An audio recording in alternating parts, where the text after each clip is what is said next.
तोके तोरे घरवा टांग ले जाए इतना दम बा कि तोके तोरे घरवा टांग ले जाए इतना दम बा।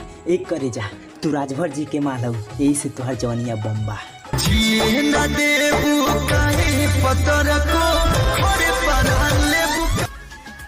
अच्छा कौन बुरा कौन यह लोग जानते नहीं हैं कि अच्छा कौन बुरा कौन यह लोग जानते नहीं हैं।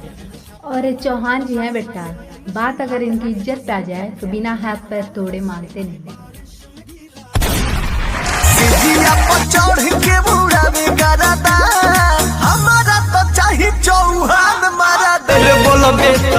अरे कि ना जानी कैसे केहू से चमकदार हो जाला, अरे कि ना जानी कैसे केहू से चमकदार हो जाला। अरे करे जा हमरा से नजर मिला के कोशिश मत करियो, काहे से कि पैसा जी के देख के बहुत जानी के बुखार हो जाए।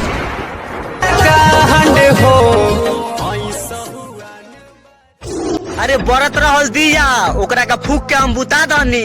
निषाद जी से ओकरा गदारी करत रहल भोसड़ी वाला, ओकरा गाड़ी में पिस्टल डाल के मुआ दहनी। अरे बिना से जवाना गदारी बतियाई तो दीने में धान के मुंह दी हल